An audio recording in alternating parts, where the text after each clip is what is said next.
अस्सलाम वालेकुम वरहमतुल्लाहि ताला वबरकातुहू। देखिए, दौर हाजिर का ये बड़ा अहम मसला, और ये मसला ये है कि मिसाल के तौर पर मैं आपको बताऊं, आजकल फ्रेंडशिप, ये दोस्ती इतनी ज़्यादा बढ़ रही है कि आपस में मुसलमान या गैर मुसलमान अगर एक कॉलेज में पढ़ रहे हैं, एक यूनिवर्सिटी में पढ़ रहे हैं, तो ये दोनों एक दूसरे को अपने अपने त्योहारों की मुबारकबाद पेश करते हैं। अब यहाँ पर मैं आपको बताऊं, देखिए, मिसाल के तौर पर अल्लाह तबारक व तआला कुरान मुक़द्दस में इरशाद फरमाता है, लकुम दीनुकुम वलिय दीन, तुम्हें तुम्हारा दीन और मुझे मेरा दीन। बात बिल्कुल क्लियर है, फाइनल है। ये अल्लाह तबारक व तआला ने कुरान पाक की सूरह काफिरून के अंदर लास्ट की आयत में बिल्कुल वाज़े तौर पर इरशाद फरमा दिया कि तुम्हें हमारे दीन से कोई मतलब नहीं है और हमें तुम्हारे दीन से कोई मतलब नहीं है। तुम अपने दीन के अंदर, अपने मजहब के अंदर जो रस्म रिवाज आप कर रहे हो उससे हमारा कोई लेना देना नहीं है, और जो हम अपने मजहब के अंदर, अपने दीन के अंदर जो हम रस्म रिवाज कर रहे हैं उससे आपका लेना देना कुछ नहीं होना चाहिए। लेकिन यहाँ पर सवाल बनता है कि कुछ लोग आपस में एक साथ कारोबार कर रहे होते हैं, एक साथ बिजनेस कर रहे होते हैं, एक साथ मुलाजिमत कर रहे होते हैं। कहीं आपने देखा होगा, कंपनी का ओनर अगर गैर मुस्लिम है तो उसके जो वर्कर हैं वो मुस्लिम होते हैं, या कहीं कंपनी का ओनर मुसलमान होता है तो वहां जो वर्कर्स होते हैं वो गैर मुस्लिम होते हैं। अब इनका भी त्योहार आता है और उनका भी त्योहार आता है। होना तो ये चाहिए कि अगर मुसलमान का त्योहार आए तो वो अपने हिसाब से मना ले, और अगर गैर मुस्लिम का त्योहार आए तो वो अपने हिसाब से मना ले।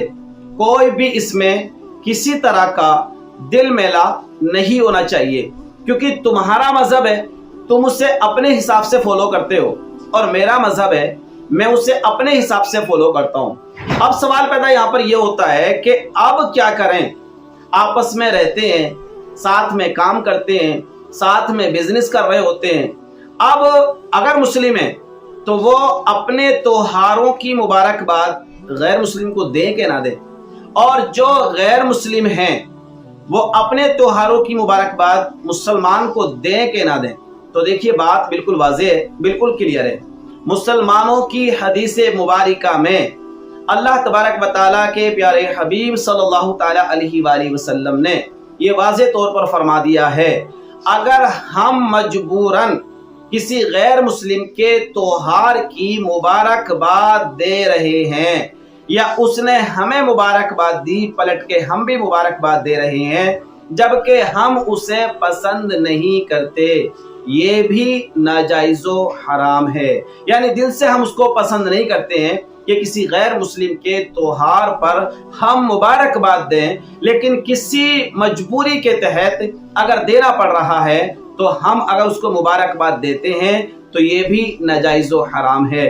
और दूसरा पहलू इसका ये है कि अगर हम दिल में अच्छा समझ के कि जो हिंदुओं का या गैर मुस्लिमों का जो होली, दिवाली या क्रिसमस वगैरह ये जो त्योहार आते हैं, इनकी मुबारकबाद अगर आप अच्छा समझ कर देंगे, यानी उनके त्योहार अच्छे हैं, उनका मजहब अच्छा है, तो माआज़ अल्लाह रब्बिल आलमीन आप बिल्कुल मजहब इस्लाम के दायरे से खारिज हो चुके हैं, आप दायरतुल इस्लाम से बाहर निकल चुके हैं, अगर आपने अच्छा समझकर उनके मजहब की मुबारकबाद दी है तो।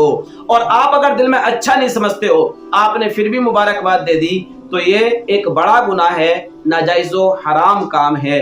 अब देखिए, मैं यहाँ पर एक मिसाल के तौर पर बताता हूँ। मिसाल के तौर पर किसी की शादी हो रही है और आप उसकी शादी में गए, आपने खाना खाया, खाना खाने के बाद में अब उसको मुबारकबाद देने गए, आपने उससे हाथ मिलाया और हाथ मिलाकर दूल्हे को या दुल्हन को आपने मुबारकबाद दी कि भाई माशाल्लाह आपको बहुत बहुत शादी मुबारक हो। आपने हाथ मिलाया और दूल्हे या दुल्हन से कहा कि भाई आपको आपकी शादी मुबारक हो।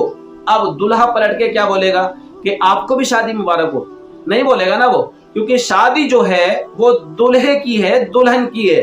तुम हो मेहमान, तुम उनको मुबारकबाद दोगे कि भाई आपको शादी मुबारक हो, लेकिन वो पलट के नहीं कहेगा कि भाई तुम्हें भी शादी मुबारक हो। वो खामोश रहेगा या अपनी मसलिहत के हिसाब से वो जवाब देगा, या थैंक यू कहेगा, या शुक्रिया कहेगा, या जज़ाक अल्लाहु खैरा कहेगा, ये वो अल्फाज कहेगा। ऐसे ही मिसाल के तौर पर मैं मुसलमान हूँ और मैं किसी गैर मुस्लिम को अपने त्योहार यानी ईद की मुबारकबाद देना चाहता हूँ, तो मैं उससे कैसे कहूँगा कि भाई तुमको ईद मुबारक हो। क्यों भैया ईद मुबारक? क्यों? क्योंकि ईद तो तुम्हारी है ना। जब ईद तुम्हारी है तो ईद मुबारक तो तुमको होना चाहिए, सामने वाले को क्यों टेंशन दे रहे हो आप? तो ये दोनों पर बात बनती है। अगर गैर मुस्लिम मुसलमान को मुबारकबाद दे रहा है तो उसका देना भी फजूल है, क्योंकि दिवाली तुम्हारे मजहब में है, हमारे में नहीं है। जब हमारे में नहीं है तो हमें कैसे मुबारक हो जाएगी? ऐसे ही मुसलमान अगर ईद त्योहार की मुबारकबाद दे रहा है तो उसका देना भी बिला वजह फजूल है, क्योंकि ईद जो है वो मुसलमान का त्योहार है, तो उसको गैर मुस्लिम को मुबारक कैसे हो जाएगी? नहीं हो सकती ना। ऐसी क्रिसमस मुबारक या क्रिसमस डे मुबारक या हैप्पी क्रिसमस डे कैसे हो जाएगा भैया? जिसका स्पेशल जो त्योहार है वो उसी के लिए तो मुबारक होगा, दूसरे के लिए कैसे मुबारक हो जाएगा? बहरहाल ये फिर भी लोगों के जहन में ये सवाल गर्दिश कर रहा होता है कि मुबारकबाद दें या ना दें। देखिए, दोनों पक्षों को, दोनों मजहब वालों को, मुस्लिमों को और गैर मुस्लिमों को, दोनों को इस बात को खूब समझ लेना चाहिए। अगर मुसलमान का त्योहार है, अगर वो किसी गैर मुस्लिम को मुबारकबाद नहीं दे रहा है तो इस पर नाराज होने की कोई जरूरत नहीं होना चाहिए। और ऐसे ही अगर गैर मुस्लिम का त्योहार है और गैर मुस्लिम अगर किसी मुसलमान को अपने त्योहार की मुबारकबाद नहीं दे रहा है तो किसी मुसलमान को भी नाराज होने की जरूरत नहीं है, क्योंकि उसके मजहब के हिसाब से उसके त्योहार हैं और तुम्हारे मजहब के हिसाब से तुम्हारे त्योहार हैं। तुम्हें मुबारकबाद देना है तो मुसलमान को मुबारकबाद दे, क्योंकि दोनों के एक ही त्योहार हैं। और गैर मुस्लिम अपने गैर मुस्लिम भाई को मुबारकबाद दे, इसलिए कि उन दोनों के सेम एक ही त्योहार हैं। ऐसे ईसाई अपने ईसाई भाई को मुबारकबाद दे, क्योंकि दोनों का एक ही त्योहार है। अब ये आपस में जो खलत मलत होता है ना मामला, बस यहाँ पर बात बिगड़ती है, और बात ये बिगड़ती है, और इसीलिए अल्लाह का हुक्म है लकुम दीनुकुम वलिय दीन, तुम्हारे लिए तुम्हारा दीन, हमारे लिए हमारा दीन। हम अपने दीन को फॉलो करते हैं, उसके त्योहारों को फॉलो करते हैं, उसको मानते हैं। हम तुम्हारे दीन को फॉलो नहीं करते तो तुम्हारे मजहब को, जो उसकी रस्म रिवाज हैं, जो उसके त्योहार हैं, हम उनको कैसे फॉलो करेंगे? तो पहली बात तो ये, ना मुसलमान गैर मुसलमान के मजहब को मानता है और ना गैर मजहब वाला मुसलमान के मजहब को मानता है, तो फिर ये त्योहारों की जो आपस में खलत मलत चल रही है इसको भी खत्म कर देना चाहिए। तुम्हारा दीन तुम्हारे लिए, तुम्हारा त्योहार तुम्हारे लिए, हमारा दीन हमारे लिए, हमारे त्योहार हमारे लिए। बहरहाल आपसी भाईचारा इस बात को लेकर नहीं टूटना चाहिए। क्यों? मुझे चटनी पसंद है और तुम्हें दूध पसंद है, तुम्हें मक्खन पसंद है और मुझे देसी घी पसंद है। अपनी चॉइस, अपनी ख्वाहिश सबकी अलग अलग होना चाहिए। अब मैं कहूं कि भाई मुझे चटनी पसंद थी, तुम भी चटनी खाओ, और तुम कहो कि तुम्हें मक्खन पसंद था, तुम भी मक्खन खाओ, तो ऐसा करना ये जुल्म और ज्यादती है। और ये आंकना या इस तरह की आकलन करना कि अरे यार उसका मुसलमानों का त्योहार था ईद, उसने मुझे मुबारकबाद नहीं दी, यार गैर मुस्लिमों की दिवाली थी, उसने मुझे मुबारकबाद नहीं दी, ये बेवकूफी वाला सवाल है और बेवकूफी पर मबनी है। लिहाजा इन बातों को जहन में रखकर एक दूसरे पर तंज ना किया जाए, और जिसके मजहब में जो मामलात हों त्योहारों को लेकर उनके मजहब पर और उनके अहकाम पर अमल करने की कोशिश की जाए। क्योंकि देखिए, पहले हम हैं, उसके बाद हमारा मजहब और उसके बाद में मोहब्बतें। और अगर इस तरह से हम करेंगे कि पहले मोहब्बतों को बरकरार रखेंगे और उसके ऊपर उसके पीछे बालाए ताक हम अपने मजहब को रखेंगे, तो शायद हम अपने मजहब में कामयाब और कामरान नहीं हैं, पक्के नहीं हैं। तो शायद ये चंद बातें मैंने आपकी बारगाह में रखी थी, अगर ये आपको समझ में आई हो तो जरूर इन बातों पर हर मजहब वाला अपने त्योहारों की अपने तहे दिल से खूब खुशी मनाए और दूसरे को मनाने के लिए मजबूर न करे, तो शायद ये मेरे लिए अच्छा होगा और तमाम पूरे हिंदुस्तान के लिए, पूरी दुनिया के लोगों के लिए ये बड़ा एक अच्छा मैसेज होगा। तो शायद इस बात पर आप अमल करेंगे, मैं उम्मीद करता हूँ। अगर समझ में आई हो वीडियो तो लाइक करिए, शेयर कर दीजिए।